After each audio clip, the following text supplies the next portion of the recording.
वाईच्या तू गणराया जागराला या. झी मराठीवरील गाजलेली मालिका आणि अक्षरशः लोकांनी सुद्धा अगदी डोक्यावर घेतलेली मालिका ती म्हणजे जय मल्हार. आणि या जय मल्हारमधील दोन दमदार कॅरेक्टर माझ्याबरोबर आहेत. दमदार व्यक्तिमत्व देवदत्त म्हणजे आपले खंडोबाराया आणि म्हाळसा. काय सांगाल? राजश्री मराठीमध्ये प्रथम तुमच्या दोघांचंही स्वागत. धन्यवाद राजश्री मराठीचे. एवढं सांगू शकेन की कदाचित आपली पिढी ही शेवटची पिढी ठरली असती खंडेरायांचं जे काही चरित्र आपल्यासमोर आहे ते. म्हणून मला तरी असं वाटतं ही सिरियल करताना की पुढच्या पिढीला म्हणजे जी की आत्ताची लहान मुलं आहेत अगदी तान्हुल्या बाळापासून अगदी 1.5 वर्षाची मुलं 5 वर्षाची मुलं अगदी 10 वर्षाच्या मुलांपर्यंत हे चरित्र पोहोचावं त्याचा कुठे लोप पाहू नये म्हणून कदाचित खंडेरायांचीच ही एक योजना असावी. आणि म्हणूनच त्यांनी हे जे काही प्रोजेक्ट हा जो काही प्रोजेक्ट होऊ घातलेला आहे त्याच्यासाठी आम्हा सर्वांना एकत्र आणलेला आहे. कारण समजा ह्या सिरियलचं पहिलं सक्सेस असं बघितलं गेलं तर मी सांगू शकेन की अगदी लहान लहान मुलंसुद्धा आमच्या जय मल्हारच्या टायटल सॉन्गवर नाचतात. त्यांना खंडोबाराय कळायला लागलेलं आहे.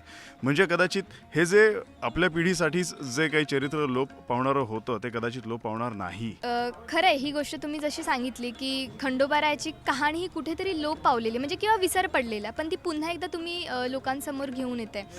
पण कुठेतरी रिअल लाईफमध्ये जे खंडोबारायांनी म्हणजे जे महादेवांच्या रूपामध्ये ज्यांनी रूप घेतलेलं आहे खंडोबारायांचं कुठेतरी हे रिअल लाईफमध्ये पण अशा जर गोष्टी घडल्या म्हणजे एका माणसाने जर 2 लग्न केली म्हणजे ऑफकोर्स अरेंज मॅरेज आहे आणि पुन्हा त्याला कोणावर तरी प्रेम होतं आहे हे आहे फिल्मी किंवा आपण त्या काळातलं झालं. पण आजचं युग काय म्हणतंय? जर आजच्या युगामध्ये हे जर घडतंय तर त्यावेळी तुमचं मत काय असेल? अशावेळी काय मत आहे? साधारण पूर्वीचा काळ आणि आत्ताचा काळ समाज व्यवस्था आपली बदलतच जाणार आहे.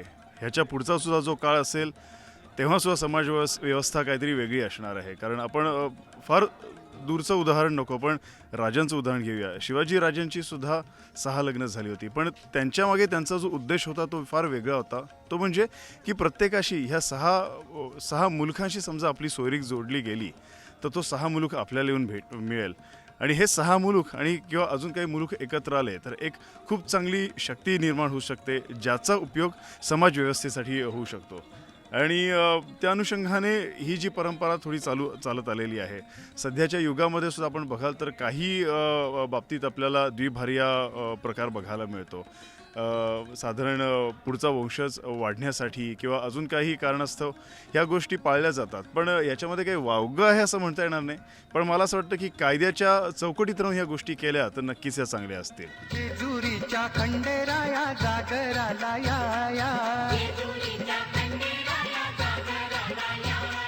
वाईच्या तू गणराया जागराला या. म्हाळसा तू सांग ह्या सिरियलमधली म्हाळसा आज सिरियलमध्ये हे ट्विस्ट आहे की ऑफकोर्स बाणू आलेली आहे खंडोबारायांच्या जीवनात आणि अशावेळी तुझी काय परिस्थिती आहे? तुला एकंदरीत काय वाटते? काय भावना आहे? म्हाळसा म्हणून की सुरभी? म्हाळसा म्हणून. मुळात काही गोष्टी लपवण्यात आल्यात म्हाळसापासून.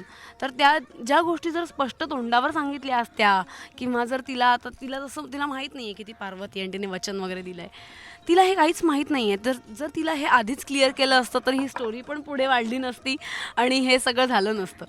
पण हे खूप साहजिक आहे. कुठल्याही बायकोला आपल्या नवऱ्याबद्दल असं जर काही कळलं तर तिची चिडचिड होणं तिचा पॉझिटिव्हनेस अजून वाढणं किंवा तिचा संताप आणि तमाशे जे आपण म्हणतो प्रॉपर ते होणं खूप साहजिक आहे.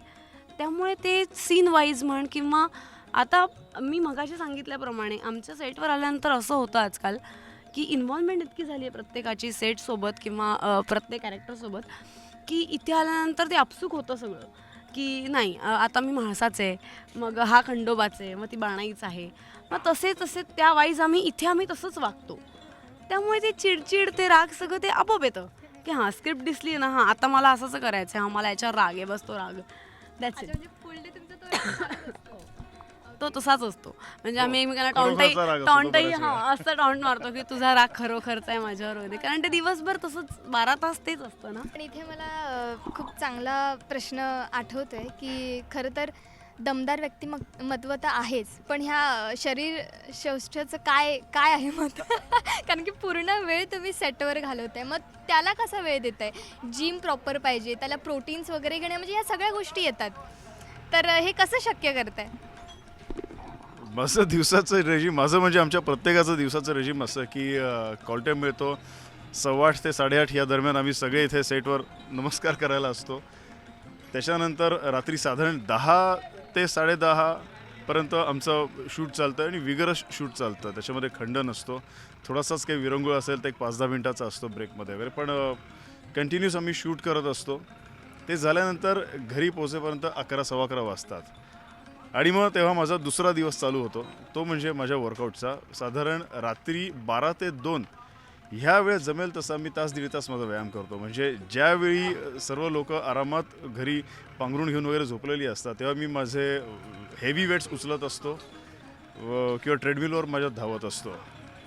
ही ताकद कदाचित खंडेराय देतात, कारण खंडेरायांनाच हे चरित्र सर्व लोकांपर्यंत पोहोचवायचं आहे. कदाचित त्यांच्याच कृपेने माझी ही जी काही आपण म्हणूया की मी इथे उभा राहिलो ॲज अ खंडेराय म्हणून, ही त्यांचीच योजना होती आणि म्हणूनच ते ही सर्व ताकद देतात मला व्यायामाची. कारण खंडेराय म्हणजे मल्हारी हे एक योद्धा होते, वॉरियर होते, आणि वॉरियर म्हटलं की मसल पहिले आलेच, आणि ह्या मसलसाठी ते कायम राहावेत म्हणूनच खंडेरायांनी कदाचित ही ताकद माझ्या अंगामध्ये भिनवली असेल. आणि म्हणून रात्री भले 12 वाजो, 1 वाजो, 1:30 वाजो, व्यायाम केल्याशिवाय, म्हणजे जिम कंप्लीट केल्याशिवाय मला खरंच झोप येत नाही. म्हणून त्यामुळे व्यायाम मी कधीच सोडत नाही. आयुष्यात एक व्यसन लावून घेतलेलं आहे जे अगदी चिरंतन काळ टिकणार आहे, आणि ते व्यसन म्हणजे व्यायामाचं. खंडोबाची फार जास्त कृपा आहे तुमच्यावर खरं तर, आणि ती रिअल लाईफमध्ये सुद्धा उतरली आहे. माझा मला प्रश्न विचारायचा, खरं तर हे दागदागिने वेअर करून, आणि ते 1-2 नाही आहेत, अगदी म्हणजे तो भंडारच आहे याचा. तर काय सांगशील, कसं तू झेलतेस, कसं कॅरी करतेस, कसं वाटते तुला? एक नवीन लुक तुला मिळाला इंडस्ट्रीमध्ये. पहिल्या दिवशी जेव्हा मला हे सगळे दागिने दिसले होते तेव्हा मी खूप एक्साईट होते. वाव मस्त, मी खूप घालणार आहे दागिने, नंतर लांब केस वगैरे असं सगळं. हे एक 10-15 दिवस झालं, एखाद महिन्यापर्यंत छान होतं. त्यानंतर एका पॉईंटला असं झालं की नाही, आता काढा थोड्या दिवस, आता हे दागिने नको आहेत मला. म्हणजे मध्ये मी 1-2 वेळा म्हटलं पण होतं सगळ्यांना की लंकेची पार्वतीचा वगैरे एखादा अवतार काही मध्ये असेल तर चालेल वगैरे, पण नाही. हे दागिने घातल्यानंतर मी मघाशी तुला जे सांगितलं तेच, की सेट म्हण, हे कॉस्ट्यूम म्हण, हे दागिने म्हण, हे सगळे घातल्यानंतर ना तो आपोआप म्हणजे म्हाळसा, आता इथे प्रत्येकाचे कॅरेक्टर प्रत्येकाच्या ह्याच्यात इतकंसं भिनलं आहे की इथे आल्यानंतर आपोआप म्हाळसा झाल्यासारखं वाटतं. हा माझा जो टीका आहे तो, नंतर हे दागिने किंवा हा कॉस्ट्यूम हे घातल्यानंतर आपोआप म्हाळसा येते की नाही, आता मी म्हाळसा आहे. त्या यानेच आम्ही इकडे सगळे वावरत असतो.